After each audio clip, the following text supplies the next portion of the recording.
Hey there, welcome. Tonight we're diving into the strange, muddy origins of football, long before stadiums, rules, or referees. For the next 2 hours, we'll explore what football was truly like in medieval times, how it was played, where it happened, who played it, and why it was so chaotic, dangerous, and deeply important to everyday life.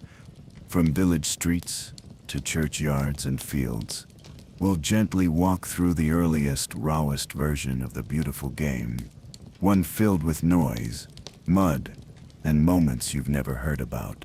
So close your eyes or keep them open. This is football, as it once was, and as it's never been told. Long before the roar of modern crowds, long before chants echoed across grand arenas, there was still football, but it looked nothing like the game we know today. In medieval England, football didn't begin with a whistle. It began with chaos, with shouting, with boots in the mud, and villagers sprinting across open fields. This wasn't a sport reserved for kings or noble courts. It belonged to butchers, bakers, shepherds, and smiths, played in narrow alleys and across farmland.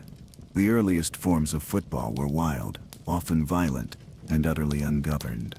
There were no uniforms, no chalk lines, no referees. The goalposts, sometimes a church door, sometimes the edge of the next town. Sometimes there was no goal at all, just a vague direction and a stitched leather ball. It was late winter in Alderwick, a village tucked between frost-bitten woods and low stone hills. There were 27 homes, a chapel, one muddy road, and a field that hadn't grown anything in 3 seasons. It was quiet most days, still, gray, forgot, but not today. Because today was Shrove Tuesday.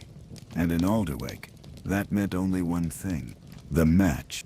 The sun rose low and yellow behind the trees, casting long shadows over the crooked roofs. Smoke drifted from chimneys. The butcher's boy hung 2 old banners between oak trees, and the stream, frozen at its edges, gurgled beneath the footbridge with a sound like whispered laughter. No one rang a bell.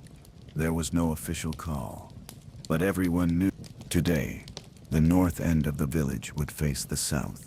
And no matter how many times the priest scowled or the bailiff sighed, the game would be played as it always had and always would. By mid-morning, the crowd had gathered. There were men with scars and women with flour on their aprons. There were children sitting on barrels and old men squinting from benches. A dog had already stolen a crust of bread from someone's bag. The baker shouted. The dog won. A young man named Finn stood barefoot in the frost, holding the ball. It was a misshapen sack of leather, patched with twine, and stuffed tight with straw and stuffed tight with straw and rags. It looked more like a sleeping cat than a ball, but it would do. At his side, a man named Harwin, broad-shouldered and silent, tightened the belt on his coat and cracked his knuckles like he was praying. On the opposite end of the field, a woman named Elsha tucked a strand of hair behind her ear and rolled up her sleeves. She wasn't tall, but she was fast. Faster than anyone in Alderwick, and maybe anywhere else. She nodded to Finn. He didn't nod back, but he raised the ball. There was no speech, no rules read aloud. Only one rule mattered. Carry the ball to the edge of the far pasture and strike the post. Everything else was up to them. Finn threw the ball high into the air, and the match began.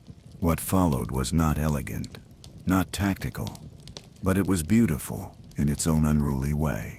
Boots thudded against the ground. Bodies collided, slipped, stumbled. The ball was kicked, slapped, dragged. It rolled through puddles and tumbled through frost. Harvin charged like a bull through 3 defenders and nearly tripped into the stream. Elsha darted behind the cart path, reappearing with the ball balanced on her hip before tossing it to a boy she didn't know. No one cared about sides. They shifted constantly. Arguments broke out and ended within seconds. A man lost his boot. A girl laughed so hard she forgot to run.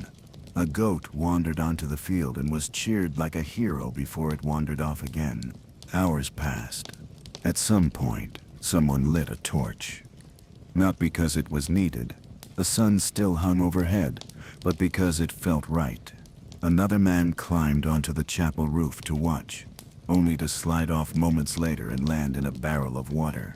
The match rolled on. Alderwick was loud today. Loud in a way that didn't feel dangerous, but alive. In a place where days often slipped by in silence. Today rang with shouts, laughter, and the strange music of shared joy.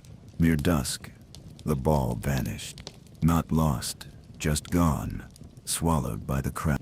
There was confusion, then searching, then a sound. Not a cheer, but something softer. Surprise. Awe. Because there, at the edge of the pasture, near the old tree stump that served as a goalpost, stood Elsha, mud on her cheek. The ball in her hand. Her foot rested against the stump. No one had seen her slip through. No one had stopped her. She tapped the post once, lightly, and it was done. Silence fell, not because the game demanded it, but because it was over. Everyone felt it, that invisible weightlifting. The players sat where they stood, breathing hard, laughing, some clutching bruises, others trading bread, water and stories about what just happened, and what probably didn't, but sounded good anyway. Elsha sat beside a cart, cleaning her boots with a scrap of cloth. Finn nodded at her. Finally, she didn't nod back. Later, as the stars blinked into view and smoke rose again from the chimneys, Alderwick settled into its familiar quiet. The banners sagged. The field was scarred. A boot sat in the stream, forgot, but no one minded. The game had been played, and for a few short hours, the cold world had become warm again. The still world had moved. The quiet world had shouted. The match in Alderwick ended with laughter, limps, and a ball soaked in frost and spit. No one wrote down the score. No one kept the ball. No one thought of history. But history remembers, even when the players don't. Because medieval football, wild and bruising as it was, never truly died. It changed. What began as village chaos began to travel, not in ships or wagons, but in memory, from mouth to mouth, from one cold Tuesday to the next, from village to village, from generation to generation. And over time, the rough edges of the game were slowly filed down. Not all at once, not by design, but like a stone in a stream, softened by the flow of centuries. What was once a roar became a rhythm. By the late 1500s, football was still being played. But something had shifted. It had begun to leave the village and move into schools. Grammar schools, in particular, became breeding grounds for a new kind of football. It was still rough, still loud and bruising, but it was slowly becoming more focused.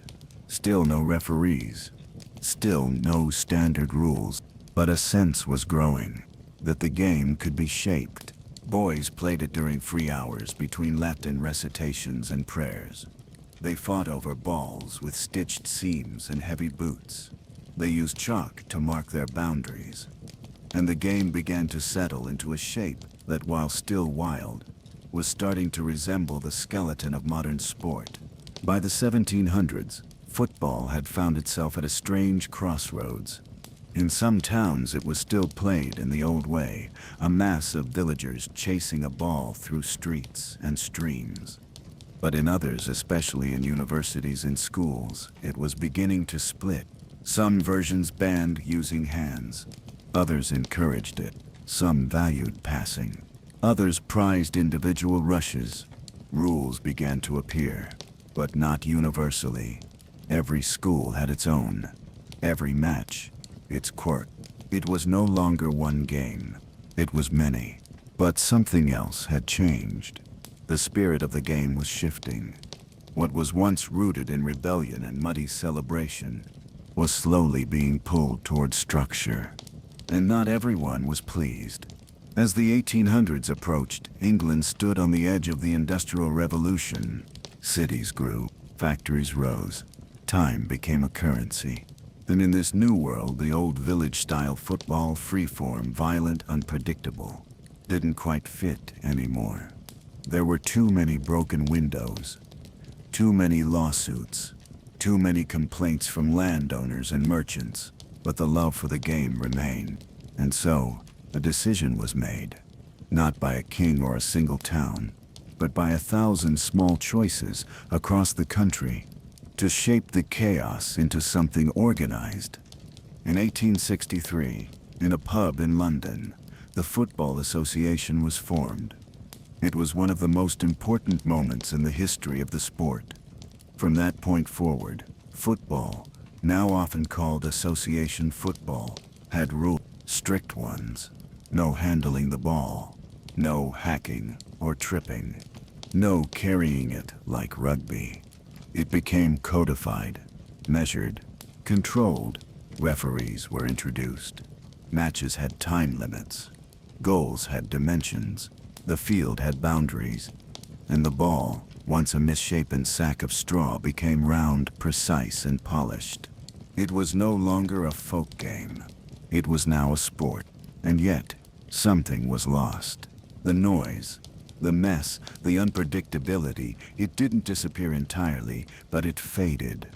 No longer could the entire town join the match. No longer could players vanish behind a barn and reappear with the ball miles away. The freedom was narrowed. What had once been everyone's game became something watched, analyzed, and sold. The spirit of Alderwick drifted, but it never died. In every muddy schoolyard, kickabout, in every local derby on a wet afternoon, in every moment where children used backpacks as goalposts, the echo is still there. The echo of a time when football wasn't about leagues, contracts, or silverware. When it was about motion, laughter, and mud. And though the jerseys may be printed and the balls perfectly stitched, that deep root, that old unruly, glorious spirit, is still buried beneath the grass. The legacy of medieval football isn't found in rulebooks. It's not a blueprint. It's a memory of freedom, of celebration, of rebellion, in the shape of a ball. Every tradition has its enemies. And in medieval England, few traditions sparked as much anger or fear among kings, bishops, and city leaders as football. To the players, it was a joyful chaos. To those in power, it was a problem. A game played without rules was seen as a life lived without control. And control was everything to the medieval elite. The earliest known ban on football came in the year 1314. Issued by King Edward II. He had received complaints from London merchants that the game was disturbing the peace. They spoke of broken windows, damaged stalls, and wild crowds chasing inflated pig bladders through narrow streets. The king responded with a proclamation: "For as much as there is great noise in the city caused by hustling over large balls, we do command and forbid on pain of imprisonment such game to be practiced." It was not a suggestion. It was law. But football didn't stop. Because laws written in castles meant little to villages deep in the countryside. The people heard the words, and then ignored them. Over the next century, the bans came again and again. King Edward III banned football in 1331. 1363 and 1365, claiming it distracted from military training. Archery, he believed, was far more important to the kingdom's defense. Football was called idle play and a cause of dissension and great mischief. Richard II banned it in 1389, Henry V in 1410, and again in 1420. By the end of the 15th century, more than a dozen royal decrees had tried and failed to eliminate the sport. Each time, the message was the same. Football was loud. Football was lawless. Football must be stopped. But football refused to listen. It wasn't just kings who tried to silence the game. The church had its own concern. Priests and bishops spoke of the game as sinful, a distraction from God. On holy days, when people were expected to fast, pray, and confess, football matches turned quiet towns into battlegrounds. Churches were sometimes used as goalposts. Monks complained of broken windows and muddy footprints on sacred ground. One bishop in Lincolnshire described the game as a devil's dance with a bladder. Sermons were delivered, condemning the game as violent and prideful, a temptation of the flesh. In towns with stricter clergy, church bells were rung not to begin a match, but to warn people away from it. Still, the games went on.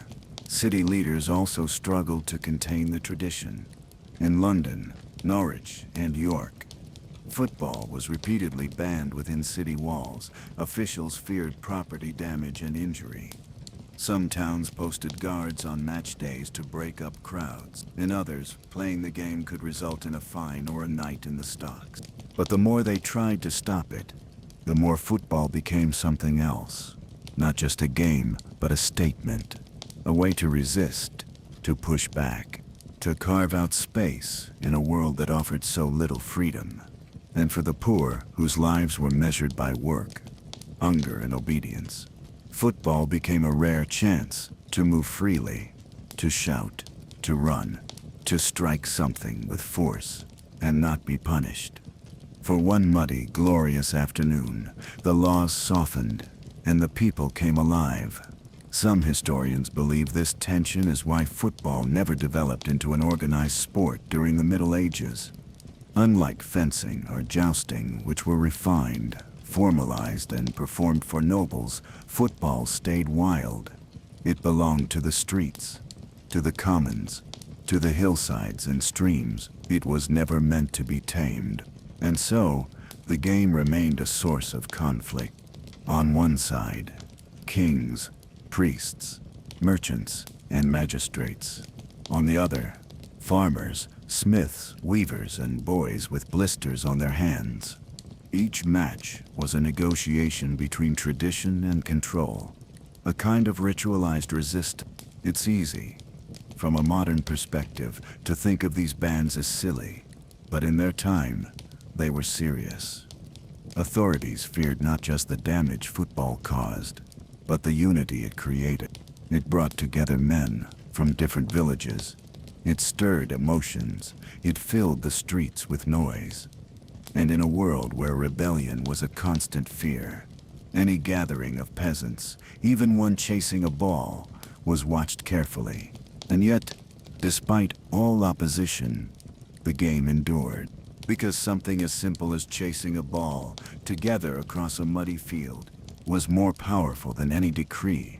It gave people something to look forward to, something to talk about, something to pass down, not in books, but in breath. The kings wrote their laws. The priests gave their sermons.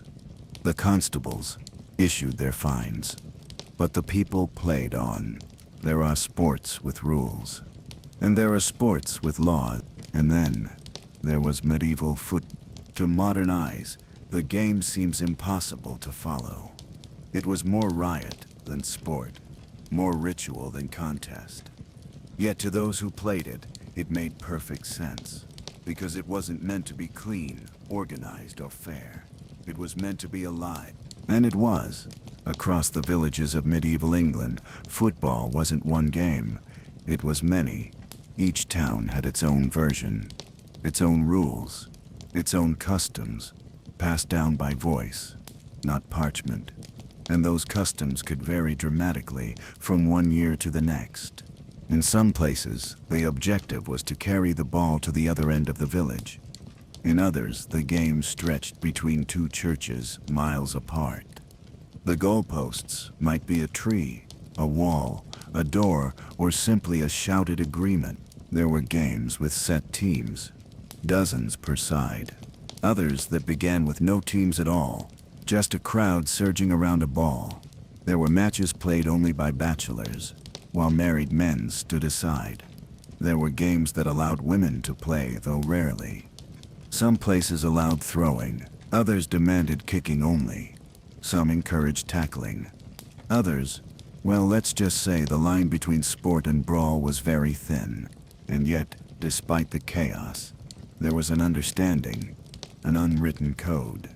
The village knew when the game began, when it ended, and what it meant. The most infamous version of the game was played during Shrovetide, the days just before Lent. It was a time when social orders softened, and revelry was allowed, even encouraged.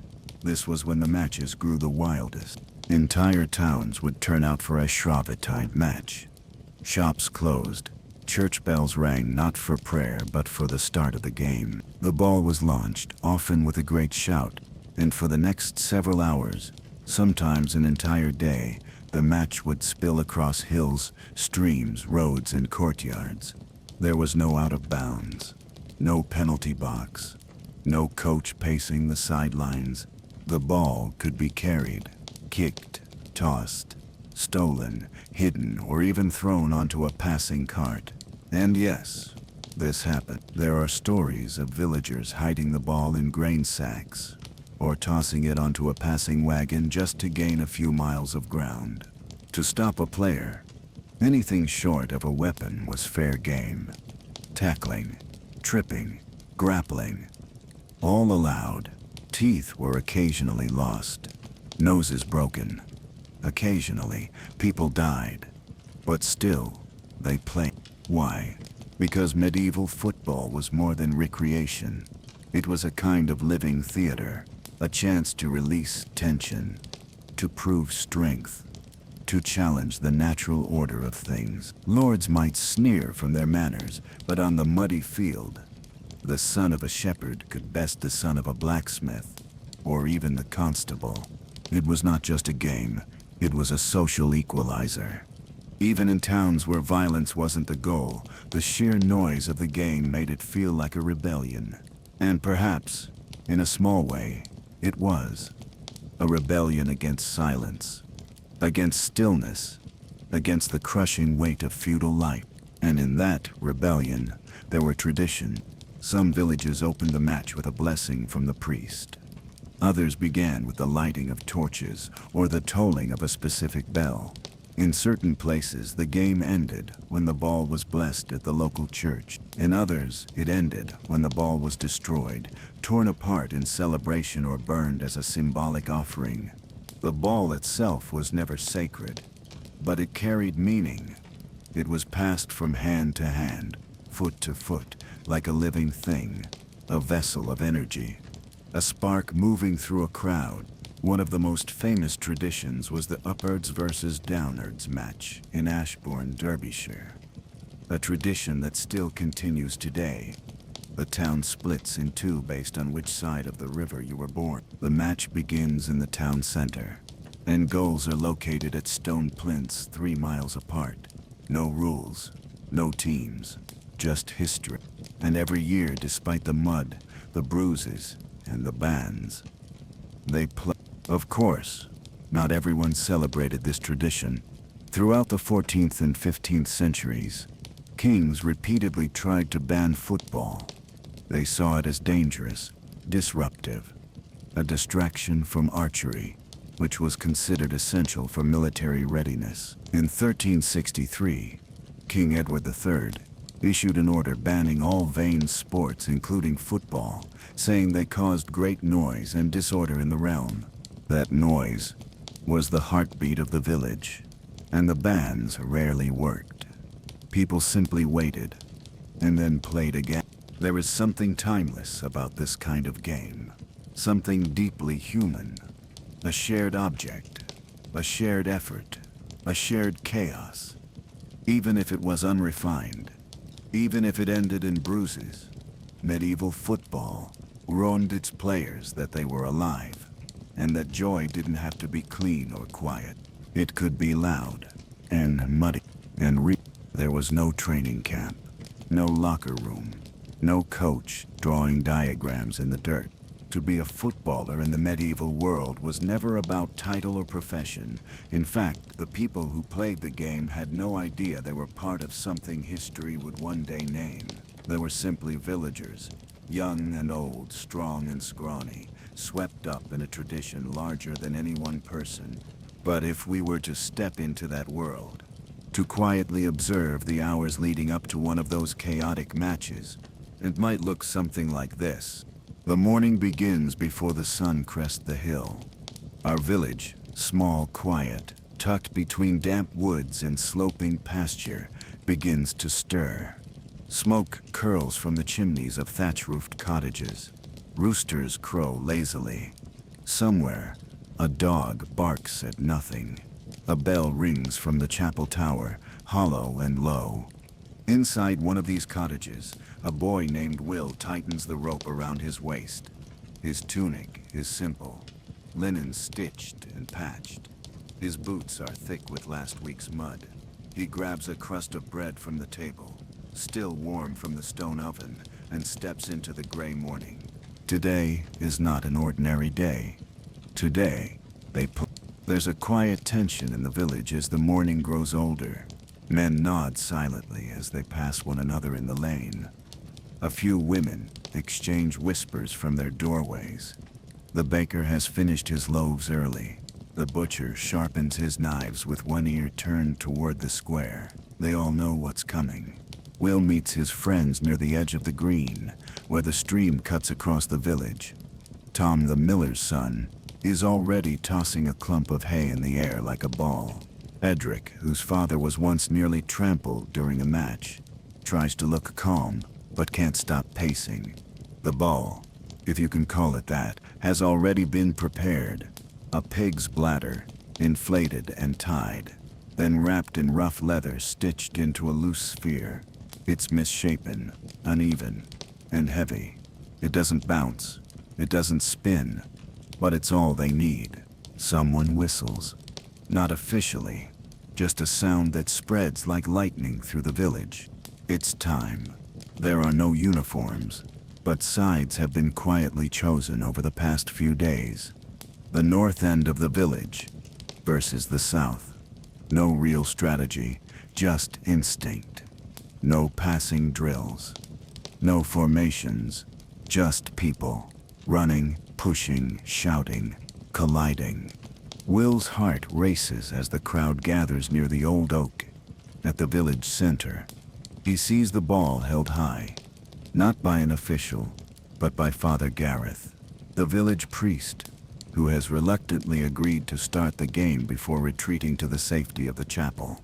And then, without ceremony, the ball is thrown into the air. For a moment, nothing moves. Then everything does. What follows is not a match as we understand it, but a maelstrom. The ball disappears into a crowd of limbs and voices. Will charges forward, bumping shoulders with men twice his size. Someone slips in the mud. Someone else falls over a barrel. There are shouts, not of anger, but of laughter, surprise, and struggle. A man from the north side grabs the ball and sprints toward the stream, only to be stopped by three from the south. The ball drops into the water and drifts for a moment before being fished out with a stick. There are no clear rules, no referee to stop the flow, only a vague sense of fairness, shaped by custom and instinct. You don't stab, you don't bite, but almost anything else is fair. The match spills through the village lanes, over fences, past chickens, through gardens. Children squeal with delight and scramble out of the way. A cat bolts up onto a roof. A merchant, having forgotten to shutter his stall, watches in horror as the ball narrowly misses his cart of apples. Some players drop out from exhaustion. Others join in halfway through. A pair of travelers even join the match after being swept into the crowd. Nobody knows which side they're on. Nobody cares. Hours pass. The ball, soaked, scuffed, and slowly falling apart, is pushed ever closer to the south edge of the village, where the old chapel wall has been declared the goal. Will, panting, muddy and bleeding slightly from the elbow, finds the ball near his feet. He kicks. It soars, just barely, and hits the stone wall. A cheer rises, scattered and breathless. It's over. After the game, the village slows. The players limp home. Some smile, some curse. A few begin arguing over who really won. But there is no scoreboard, no trophy, only the sound of boots, squelching through mud and distant birdsong returning to the fields. Will sits under the oak tree, his hair plastered to his forehead, his clothes streaked with dirt. The ball lies beside him, deflated, seams torn. He doesn't speak. He just sits, chest rising and falling, eyes half closed. He played. He survived. And for now, that is enough. In this world, football isn't something you watch. It's something you endure, something you wrestle with, and above all, something you remember, long after the mud is dried and the bruises have faded. But even the ball itself was strange.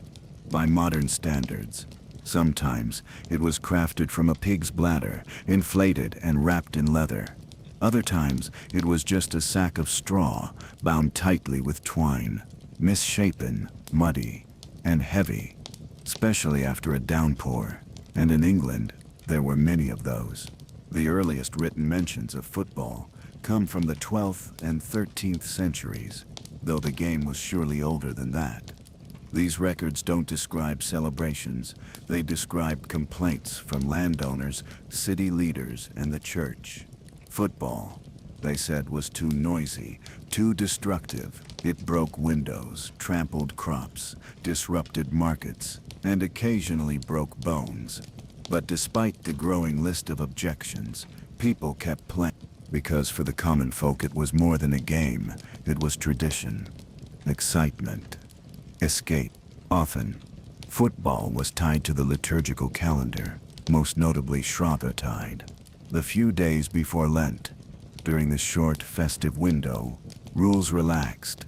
Villages came alive with energy, and on these days, a football match might break out with hundreds of players involved, whole neighborhoods against one another, rival towns squaring off in an open field or in the streets. These games could stretch for hours, sometimes from sunrise to sunset. They could span entire villages, with the ball being chased through streams, over fences, into barns and across icy hills. Shopkeepers boarded up their windows. Children were kept indoors. Strangers were pulled into the match, simply by being in the wrong place at the wrong time. There were few rules, and even fewer people trying to enforce them. Pushing, grabbing, and tackling were all expected. You could use your feet, your hands, your shoulders. Some matches were closer to wrestling matches. Others erupted into small riots. Kings began to take notice. In 1314, King Edward II issued one of the earliest known bans on football in England. His proclamation reads, "For as much as there is great noise in the city caused by hustling over large balls, we do command and forbid that such game shall not be practiced." It didn't work. Football was too rooted in the people. Even under threat of punishment, they kept playing. King Edward III banned it again. So did Richard II, and Henry IV.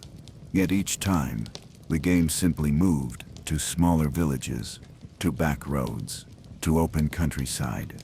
And while most matches were spontaneous and wild, some communities had traditions passed down through generations. The village of Ashbourne, for example, still hosts a version of medieval football to this day. Their version has no pitch, no set teams, and the goalposts are 3 miles apart. But what was it like to watch one of these games in its prime? Imagine this. A chilly February morning. The ground is soft with last night's rain. Smoke curls from chimneys. A crowd gathers in the village square. There's no announcement, just the sudden roar of men as someone tosses the ball high into the air. It vanishes in a sea of reaching arms. And then, the entire village comes alive. The ball is driven forward by force, not finesse. It vanishes behind a hay cart, then reappears near the bakery. A boy scrambles across a rooftop for a better view. Dogs bark. Someone yells that the ball has gone into the stream. People run, slip, laugh, shout. There is no scoreboard, no halftime, no pause. Just motion. Glorious, chaotic motion. For those watching, it was a spectacle. For those playing, it was an escape. From the rigid hierarchy of medieval life, from long days of labor, from the silence of winter, the game was rough, but it was there. And while kings, lords, and bishops may have hated it, football in this form never truly disappeared. It survived in the cracks between rules, in the songs sung by firelight, in bruises, in laughter, and in the collective memory of a people who, even for a few hours, chose joy over obedience. This was football, not as a product, but as a release. As we move into the next chapter, we'll step closer into this world, not as viewers, but as quiet travelers, walking the dirt roads, watching the players from a distance, listening to the past, softly whispering through the wind. England wasn't the only place where people chased a ball through the mud. Long before modern football was carved into rules, people across the world were playing their own versions, not from rule books, but from rhythm. Not to win trophies, but to feel something ancient move through them. You could walk into a village in China 500 years ago and see a game that didn't look so different from Alderwick.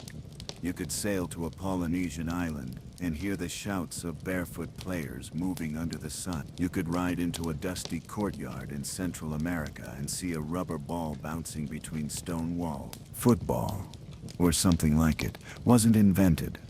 It was discovered, again and again. Let's begin with a game called Cuju, written with two characters that mean kick and ball. Cuju was played in ancient China, as far back as the Han Dynasty, over 2,000 years ago. The ball was made of leather and stuffed with feathers. The goal was a net stretched between two poles, sometimes with a hole in the center. Like an early basketball hoop, players wore robes, soft shoes, and moved with a kind of grace that was part sport, part ritual. Sometimes the games were played for exercise, other times for spectacle. Records mention emperors watching from balconies as teams competed for honor and acclaim. Unlike medieval English football, Cuju had structure, defined goals, referees, and rules against violence. But the heart was the same. Control the ball with your feet. Keep it in the air. Move together. Across the sea, in the green volcanic highlands of Mesoamerica, a different kind of football took shape. It was called a huemulesli, played by the Maya, Aztec, and other civilizations. The ball was solid rubber, heavy, durable, capable of bruising anyone who struck it wrong. The courts were stone, long and narrow, with sloped sides and vertical rings mounted high on the walls. The players wore protective belts and struck the ball with their hips, not their feet. They moved with intense concentration. The rules were sacred, because this was more than sport. It was ritual. In some places, the game was tied to myth, a reenactment of the gods' struggle against darkness. In others, it was used to settle disputes. Sometimes, it ended in sacrifice. The ball symbolized the sun. To keep it moving was to keep the cosmos alive. It wasn't football as we know it, but the same idea flickered beneath. A shared object, a sacred a story told through movement. Further north, among the First Nations of what is now Canada and the northeastern U.S., another tradition emerged. Pasoka Kahawag, often translated as they gather to play ball with the foot. The game was wild. Teams of dozens, sometimes hundreds, ran across massive fields, chasing a hand-carved ball made from bark or leather. The matches could last for hours, sometimes days. The rules, fluid. The goals, distant. Players use their feet, shins, and thighs, and occasionally, their tempers. The field itself became a kind of village-sized heartbeat. Elders watched, children ran alongside. Even the landscape seemed to participate. There were no uniforms, no trophies, only the tradition passed down by voice and rhythm. Then there's Kemari, a Japanese ball game practiced as early as the 7th century. Here, the goal wasn't to score, but to keep the ball in the air, together. Players stood in a circle, wearing elegant silk garments and soft-soled shoes. The ball, made of deerskin, was passed gently between them using only the feet. There were no opponents, no shouting, no tackling, only harmony. A perfect round of Kemari felt like a song sung by motion. And when the ball finally dropped, no one mourned. They bowed, reset, and began again. Even on the remote islands of the Pacific, places untouched by European travelers for centuries, we find echoes of foot. In Samoa and Tonga, a game called lafa was played using coconuts or hand-woven balls. In Polynesia, beachside games resembled both volleyball and football. In Australia, some Aboriginal communities played Moringruk, a leaping, kicking game thought by some to have influenced modern Australian rules football. None of these games shared a common inventor. They weren't spread by maps or armies. They emerged on their own, because the idea of the ball, something round, something shared, something to chase, is older than borders. And so we return to the simple truth. Football, in some form, has always belonged to everyone.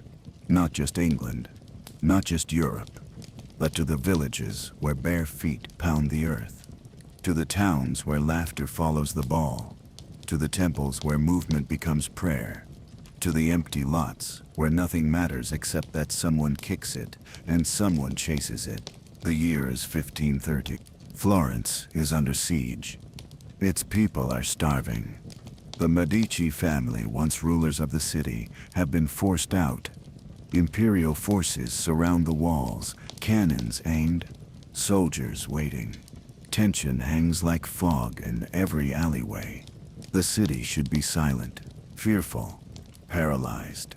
And yet, in the main square, in broad daylight, 54 men line up barefoot on a field of sand. They are shirtless. Some wear feathers, others have painted faces. Across the square, drums pound. A crowd gathers, flags wave.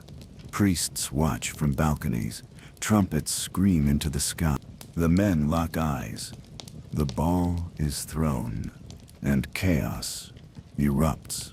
This is Calcio Storico.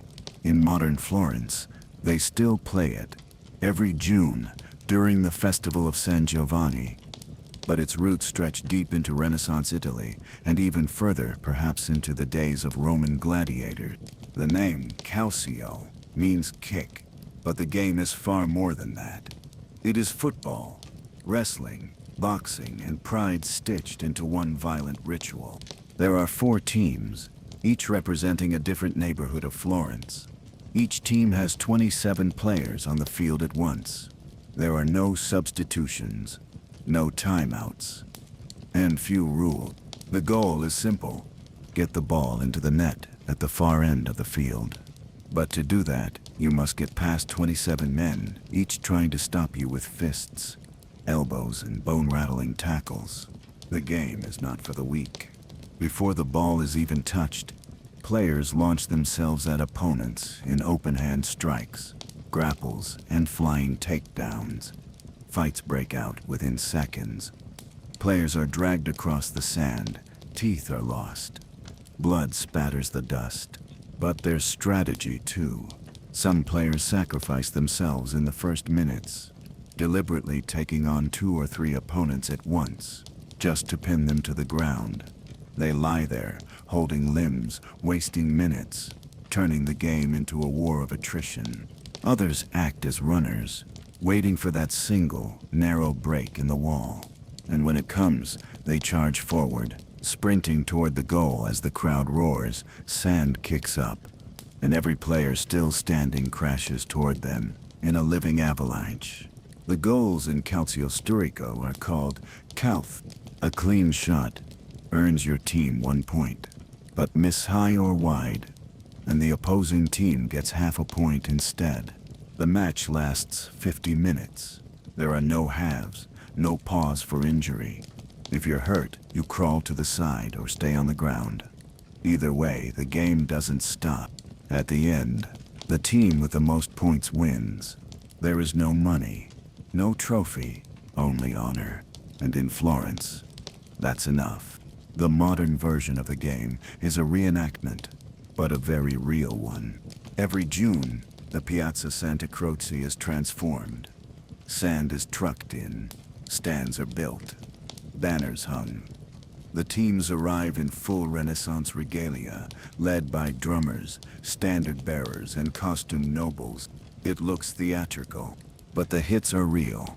Injuries are expected. Broken noses, dislocated shoulders, concussions, all part of the game.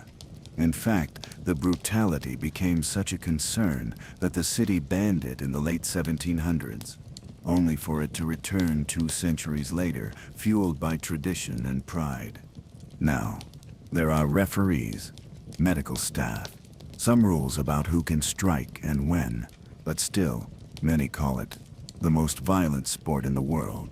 But beneath the blood and spectacle, there's something older pulsing through it. Something medieval. Because just like football in Alderwick, or Shrovetide matches in Derbyshire, calcio storico is not just a sport, it's a ceremony, a rite of identity, a ritual of community. Each Florentine team represents its own quarter.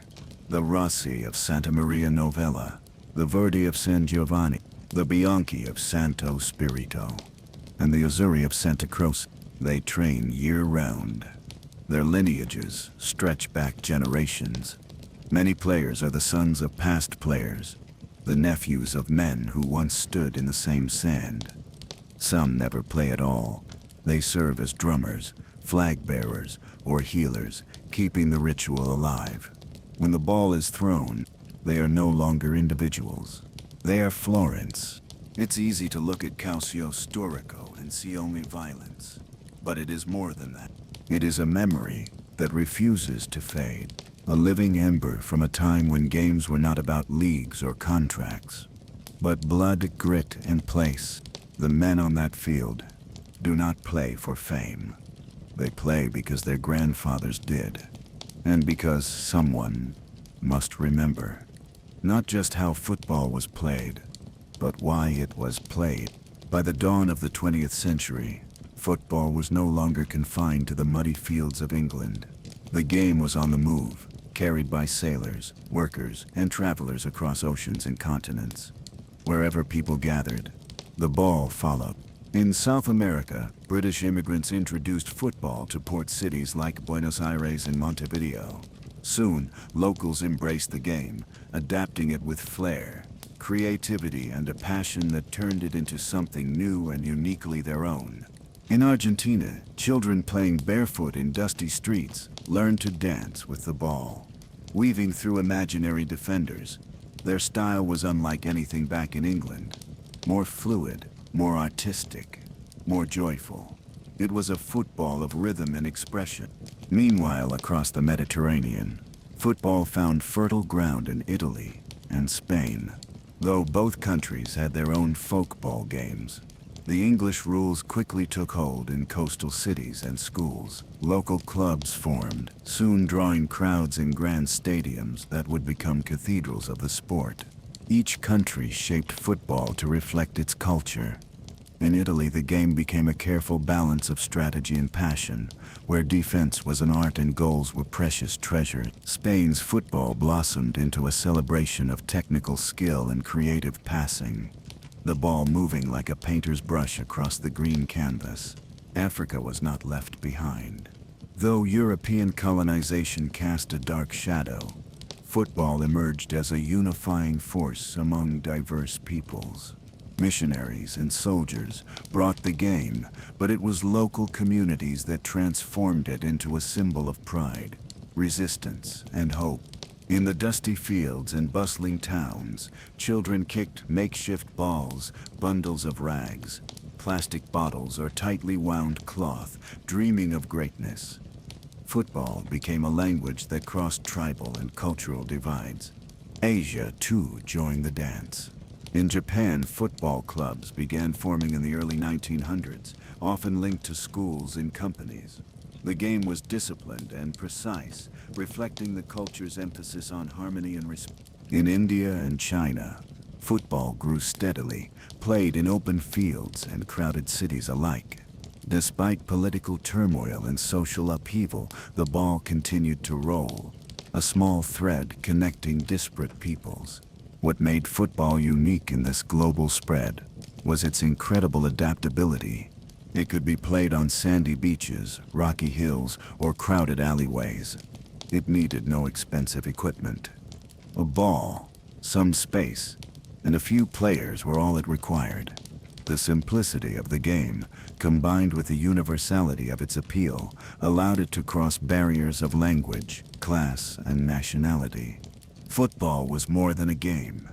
It became a mirror, a reflection of identity, a way for communities to tell their stories. When Brazil's golden-haired players danced past defenders, it was a celebration of joy and freedom. When Scotland's rugged teams battled in rain and mud, it was a testament to grit and resilience. When Cameroon's warriors stormed the pitch, it was pride for a nation rising from colonial chains. International competition soon followed. The first official World Cup in 1930, held in Uruguay, was a moment of historic significance. For the first time, countries from around the world gathered to compete under a common set of rules, not as soldiers or diplomats, but as players and fans united by love for the game. And so football's journey from medieval chaos to global phenomenon was complete, though its story would continue to evolve. From village to city, from dirt field to grand stadium, the ball had rolled farther than anyone could have imagined. As the 20th century marched on, football transformed in ways few could have imagined. What was once a local pastime played on muddy village greens became a global spectacle, watched by millions around the world. The invention of television and later, satellite broadcasting changed everything. For the first time, fans could watch their favorite teams play live from the comfort of their homes. It was the 1950s when football matches began to be televised regularly. Early broadcasts were grainy and black and white, but the impact was undeniable. Suddenly, football was not just a communal experience, shared at stadiums or local pubs. It was a personal ritual. Families gathered around small screens, cheering as the ball moved across fields thousands of miles away.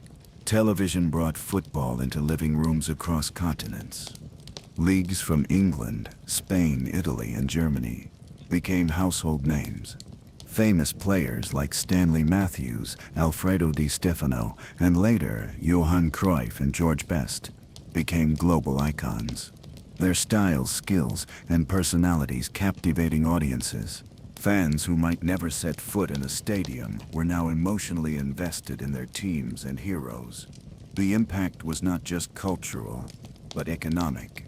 Broadcasting rights became a major source of revenue for clubs and leagues. Money flowed into football like never before. This influx allowed clubs to improve facilities, pay players better wages, and attract talents from around the world.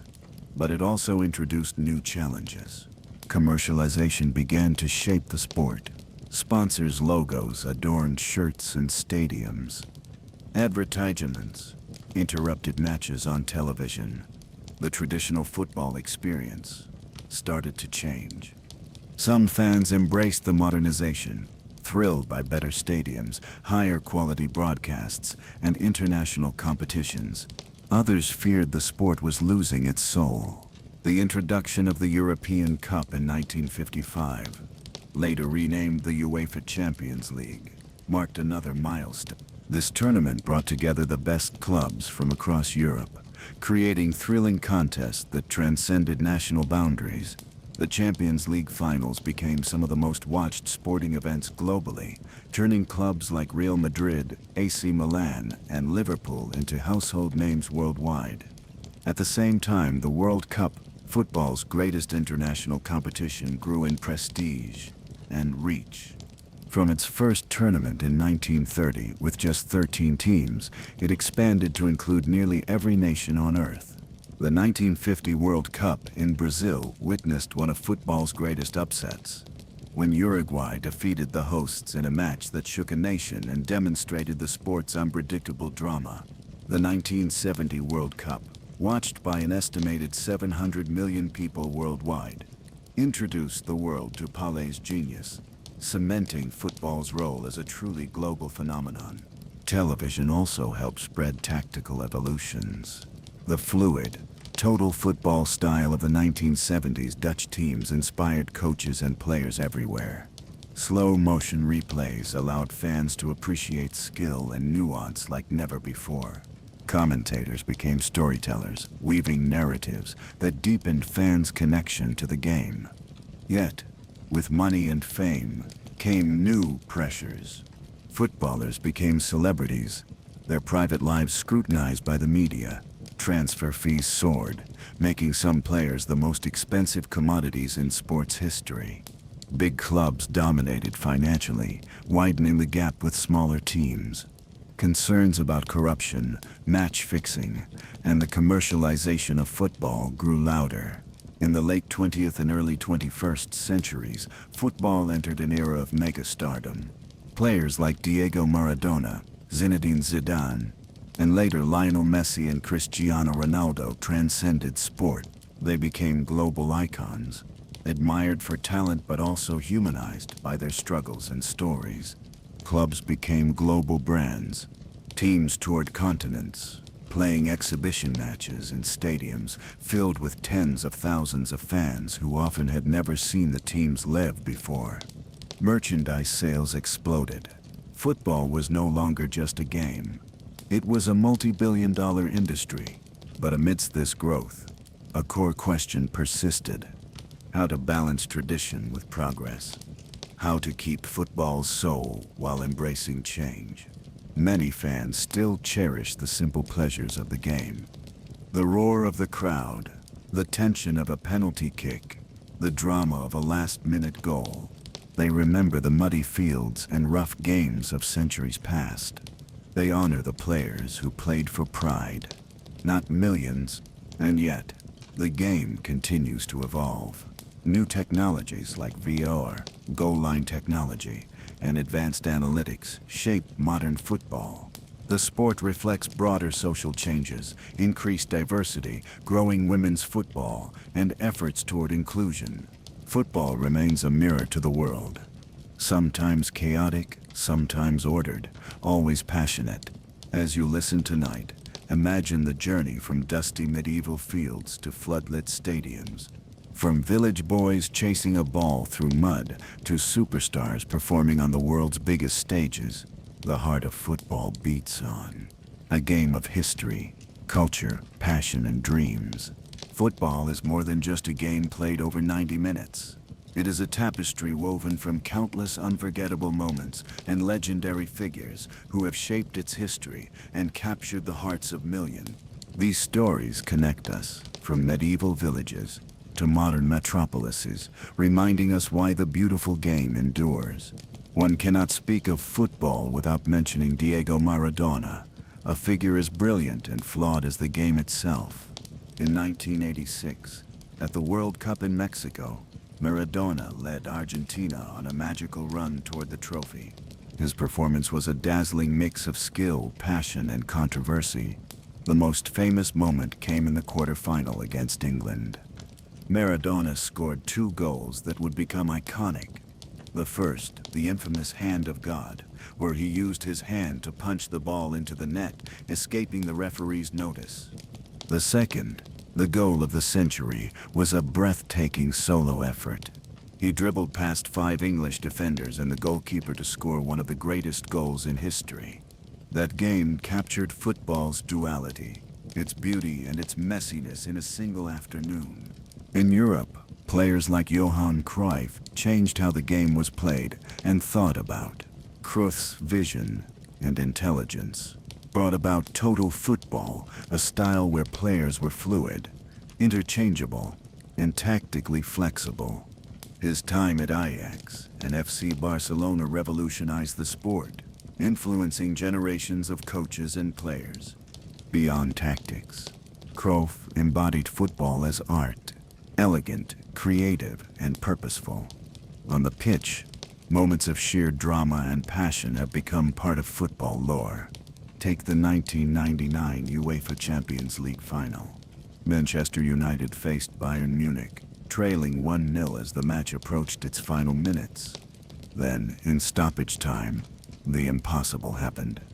Teddy Sheringham scored an equalizer. Moments later, Ole Gunnar Solskjaer netted the winning goal. The stadium erupted.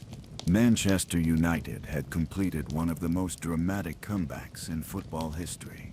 Football has also been a stage for social change. Players like Kenny Dalglish, who helped save lives during the Hillsborough disaster, and Marcus Rashford, whose campaign against child food poverty moved a nation, show how football's reach extends beyond the pitch.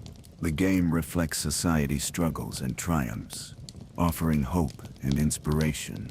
Some matches have transcended sport altogether.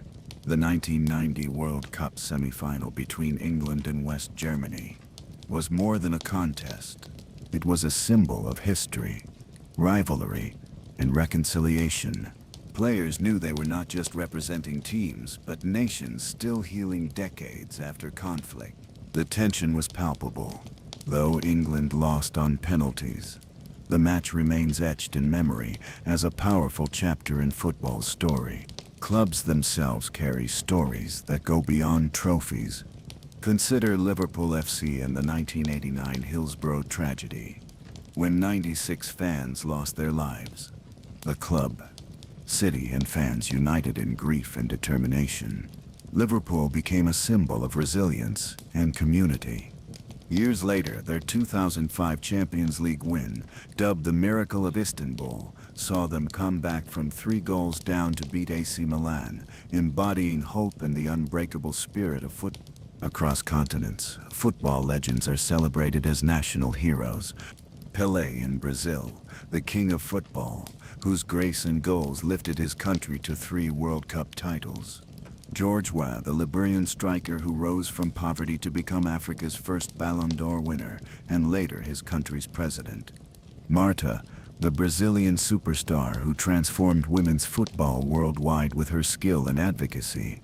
These stories show that football is a living history, a blend of triumph, heartbreak, and passion. Every goal, save, and tackle adds to the game's rich tapestry. And the fans, whether cheering in stadiums or watching quietly at home, keep those stories alive. Tonight, as you listen and drift towards sleep, imagine the roar of crowds, the thunder of boots, the hush before a penalty kick. Think of the generations who have chased that ball, played with heart and grit, and built the game into the world's game. Football is more than a sport. It is a story of people, of dreams, of community, and it continues, evolving, inspiring, and uniting. As we come to the close of tonight's journey through the centuries of football, it's time to let the rhythms of the game ease your mind and carry you gently toward rest. The story of football is a story of people, ordinary and extraordinary, coming together chasing a ball across fields soaked in history and dreams. It is a story filled with passion and resilience, joy and heartbreak. And now, as you listen in the quiet, imagine the gentle thud of the ball on grass, the soft murmur of a crowd, the cool evening breeze of a medieval village where it all began. Football, at its heart, is a game of connection.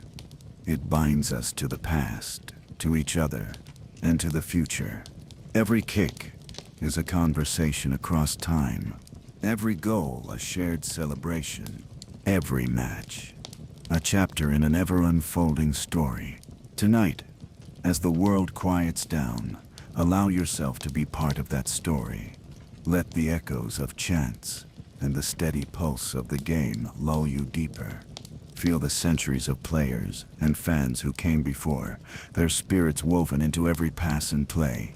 In the silence of sleep, may you carry the lessons football has taught us. Teamwork, hope, identity, and the power of dreams. Know that just as the ball keeps rolling, so too does life. New chapters will come, new stories will unfold, and football will continue to inspire. So rest now with the spirit of the beautiful game surrounding you. May your dreams be filled with endless fields, gentle breezes, and the soft sound of a ball rolling home. Good night. Football, at its core, is more than goals scored or trophies won. It is a reflection of the human spirit, a story about connection, struggle, and hope that transcends generations and borders. As we journey through centuries of mud, sweat, cheers, and tears, it becomes clear that the true beauty of football lies not only in the game itself, but in what it teaches us. First and foremost, football is about teamwork. From the chaotic medieval matches where entire villages chased a ball to today's meticulously planned strategies, the game demands collaboration. No single player, no matter how gifted, can win alone. The passes, runs, and defenses all weave together in a complex dance, reminding us that success comes when we move as one. This lesson echoes far beyond the pitch, in families, communities, and workplaces. Resilience is another lesson football offered. The sport has always been played amid hardship, muddy fields, brutal tackles, and uncertain outcomes. Yet, players, teams, and fans persist. Comebacks, last-minute goals, and unexpected victories show that failure is never final. Football teaches us to rise after defeat, to keep pushing forward, and to believe in the possibility of change. Football also reflects identity, personal, local, and national. A club's colors can embody a city's history. A player's style can reveal cultural heritage. Fans' chants become anthems of belonging. When a ball is kicked, it is not just a game, it is a celebration of who we are. The sport connects people across divides. Language, culture, and politics often separate us. But football offers a common ground. Shared joy and heartbreak in a match unite strangers. Whether in a crowded stadium or a quiet living room, the emotions are universal. This power of connection makes football a global language. Football reminds us of the power of dreams. For centuries, children have run barefoot in fields, hoping to become heroes. The game gives voice to ambition, that through passion and hard work, we might transcend our circumstances. Legends who rose from humble beginnings inspire millions. Their stories teach us that greatness is possible, no matter where you start. At the same time, football asks us to respect tradition. It carries the weight of history, the muddy village games, the tavern debates, the rise of iconic clubs. The sport's roots ground it, even as it evolves. This balance of old and new keeps football alive. Football's journey is also a mirror of society. It reflects struggles for justice, equality, and community. From breaking racial barriers to supporting social causes, the game has been a stage for change. It challenges us to be better on and off the field. So as you close your eyes tonight, and let the soft narration carry you away, imagine the millions who have loved football before you. The villagers in medieval England kicking a ball through the rain. The fans in roaring stadiums in Milan, Buenos Aires, and Rio. The children dreaming in dusty alleys from Lagos to Lisbon. All connected by a single thread. The ball. Football's story is still being written. New chapters will come. New heroes will rise. New moments will capture hearts, but the lessons remain timeless. As the 21st century progresses, Football stands at a crossroads, a sport steeped in centuries of tradition, yet racing forward into an age defined by rapid innovation and global connectivity. The game you know today, the chants, the rivalries, the drama, will almost certainly evolve, shaped by new technology, social change, and the next generation of players and fans. One of the most visible changes is technology on the pitch. The introduction of Video Assistant Referee, or VR, has been one of the most debated innovations in recent memory. It promises fairness, helping referees catch offside calls, fouls, or handballs missed in real time. Yet, for many fans, VR interrupts the flow, creates confusion, and sometimes even sparks controversy. Despite this, it represents a step toward precision and justice, in a game where a single call can change a lifetime. Goal line technology is another advancement that has quietly transformed the sport. Cameras and sensors now confirm when the ball fully crosses the goal line, removing guesswork and disputes. It's a subtle innovation, but one that reinforces the integrity of the game. Beyond officiating, technology is changing training and performance. Players now wear GPS trackers, heart rate monitors, and use virtual reality to rehearse plays. Data analytics help coaches devise strategies based on precise information about opponents and their own teams. Football has entered a new era, part science, part art. Off the pitch, the digital age has transformed how fans engage with football. Social media connects fans worldwide, breaking down geographic barriers. You can watch highlights seconds after they happen, follow players' personal stories, and join communities that share your passion.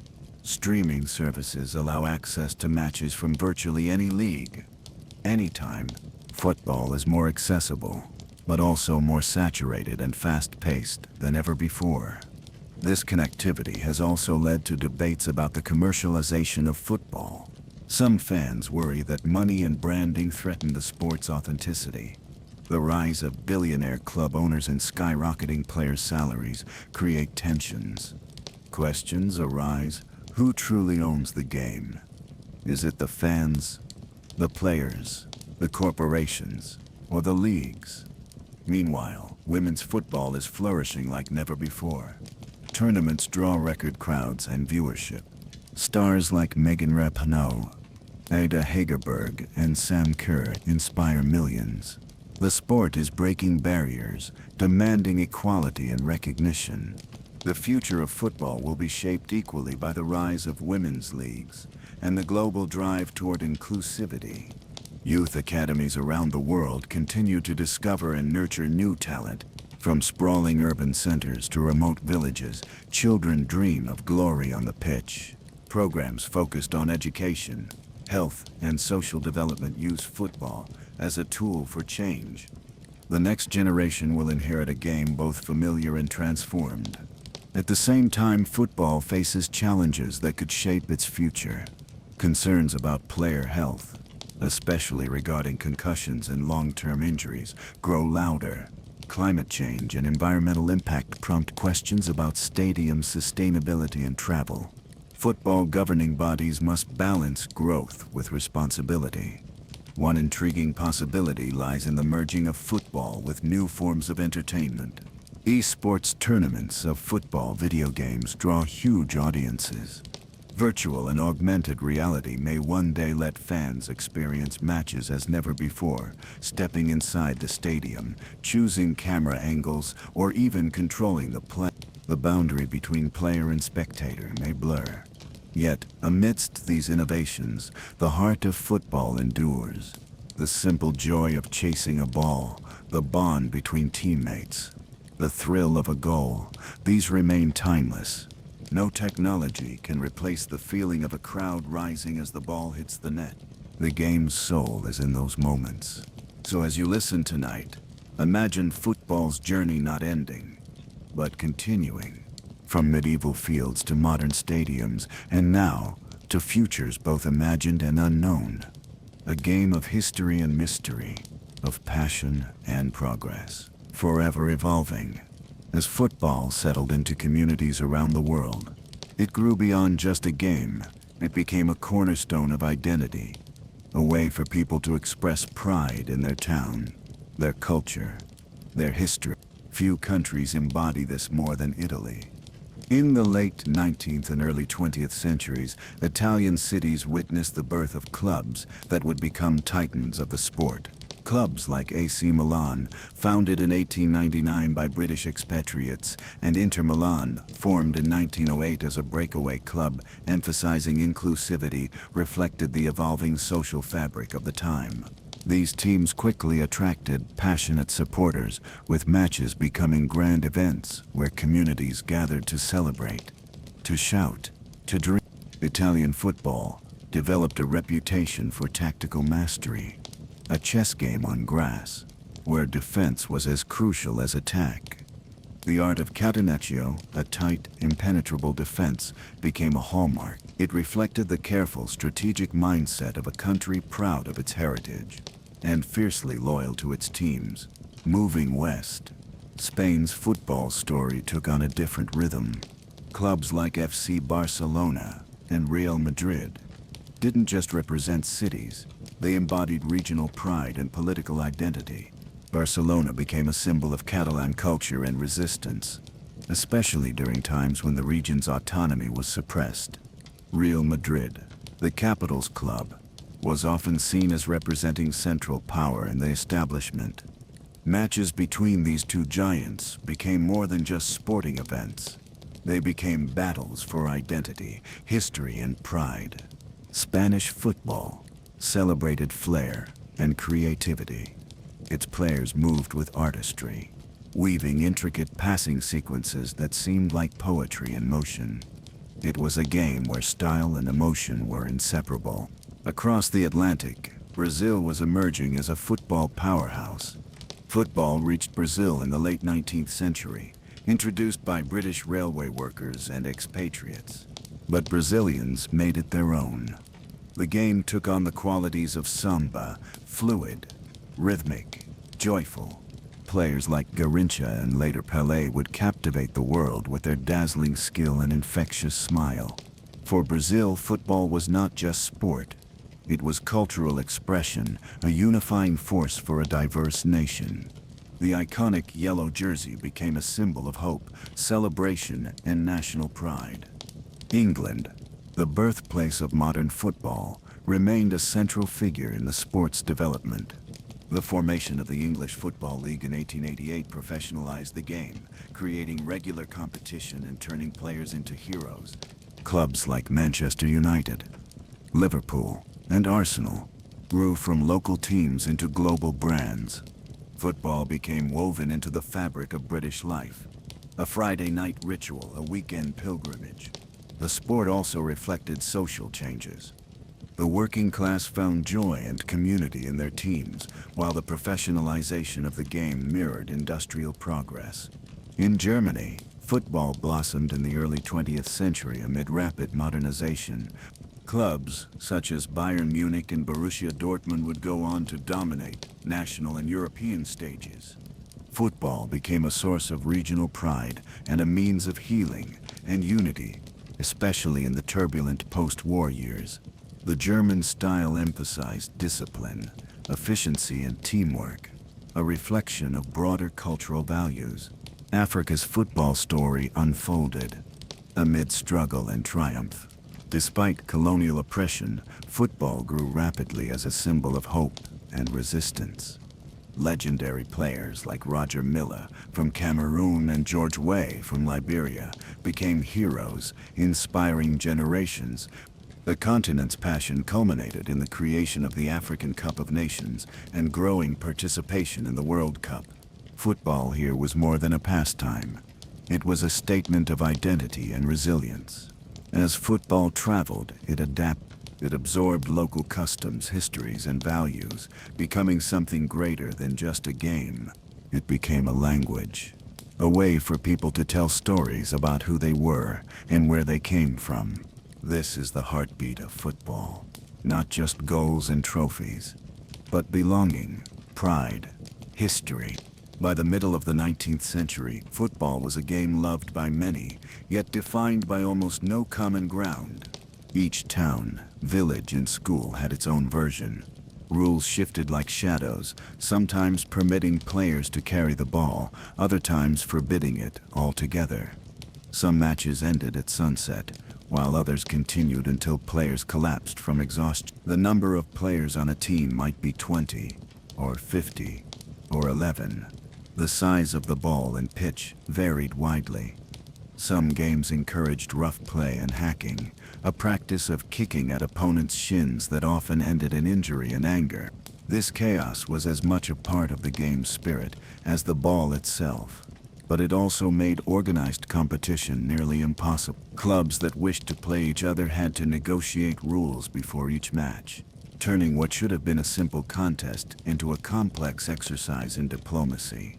It was clear. Football needed order.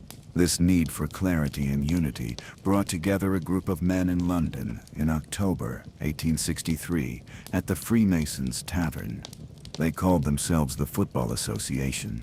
Among them were schoolmasters, club representatives, and enthusiasts determined to codify the rules to bring football into the modern age. The task was daunting. For weeks, they debated and argued. Each brought their own school's or club's rules, each convinced their version was the truest, the best. Should running with the ball be allowed? Was hacking acceptable? How many players per side? What constituted a foul? How big should the pitch be? When should a match end? The discussions were passionate, sometimes heated. But slowly, the group chipped away at the chaos, drafting a set of rules that would forever change the game. The newly formed Football Association forbade handling the ball by outfield players. Running while carrying the ball was banned. Hacking was outlawed, an attempt to remove the violent, dangerous side of the game. They standardized the team size to 11 players, a number that would become universal. The pitch was measured, goals defined, and referees appointed to enforce the laws fairly. Suddenly, football had boundaries, structure, a code. This code, called the Laws of the Game, was published and distributed. Clubs began to adopt the new rules. Matches became easier to organize. The sport began to spread beyond the schoolyards and villages, becoming a national obsession. For the first time, players and fans alike could understand the game fully and consistently. Tactics evolved, skills sharpened, passing, dribbling, and formations took shape. Football was no longer just a wild pastime. It was becoming a refined sport, yet the transition was far from smooth. Not all embraced the new rules. Some schools, especially those where carrying the ball was cherished, refused to accept the restrictions. They held fast to their traditions, preserving a version of the game that allowed running with the ball and physical wrestling. These schools' games eventually branched off, forming the basis of what would become rugby football. This split, born of differing interpretations of the game, was the first major divergence in football's history. Meanwhile, the new Football Association rules slowly spread through clubs and communities. Leagues formed. Matches were scheduled regularly. Crowds grew. By the late 19th century, football was no longer just an English game. It had become a global phenomenon. The first international match between Scotland and England in 1872 drew widespread attention. Clubs in South America, Europe, and Asia began to spring up, adopting and adapting the rules. Football became a common language, a bridge between cultures, classes, and continents. The journey from chaotic village games to codified sport also reflected society's own transformation. The Industrial Revolution had reshaped cities and lives. Leisure time was more structured. The working class sought new ways to relax and find community. Football, with its new rules and organized leagues, fit perfectly. It became a symbol of modernity and progress. Yet beneath the structure and crowds, the spirit of football's wild past remained. The muddy fields, the bruises, the joy of the chase. These memories lingered, and while the rules kept the violence in check, the passion never dimmed. Today's game, with its stadiums filled with tens of thousands, with players earning fame and fortune, owes its existence to those early debates in a London tavern. The laws that govern every kick, pass, and goal were born from a desire to bring order to chaos, to turn a messy folk tradition into the world's game. And while the rules continue to evolve, the heart of football, the ball, the players, the fans, remain a testament to centuries of change, struggle, and love for the game. By the early 1700s, the world was changing. The medieval fields that once echoed with the laughter and bruises of wild football were quieting. Villages still played. Yes, but the game was shifting. It was being pulled out of the commons and into the courtyards of elite schools. There, behind high brick walls and stained glass chapels, a new kind of football was born. Not the kind shouted through muddy roads with ale-soaked cheers, but one whispered between Latin lessons and chapel bells. This new version wasn't for the village. It was for the gentlemen. The schools that shaped the game: Eton, Harrow, Rugby, Westminster, Charterhouse, were more than places of education. They were institutions of identity. Here, the sons of noblemen, merchants, and rising gentry were trained not just in grammar and scripture, but in character, discipline, leadership. And somewhere along the way, football, still rough and ruleless, was absorbed into that mission. At first, it was no more organized than the village game. Dozens of boys chasing a leather ball across a quadrangle. Few rules, lots of shouting, more bruises than goal. But slowly, each school began to shape the game to match its values. At Eton, the game became focused on precision and clever dribbling. The ball was kept mostly on the ground. Style mattered, technique mattered. There was a sense of elegance to it. Even when teeth were lost, at rugby, things were different. There, boys began to pick up the ball and run. It wasn't always allowed, but it wasn't always punished either. And slowly, that act of seizing the ball and charging forward became a symbol of courage, defiance, and leadership. From that one small rule-bending moment, a whole new sport would one day emerge: rugby.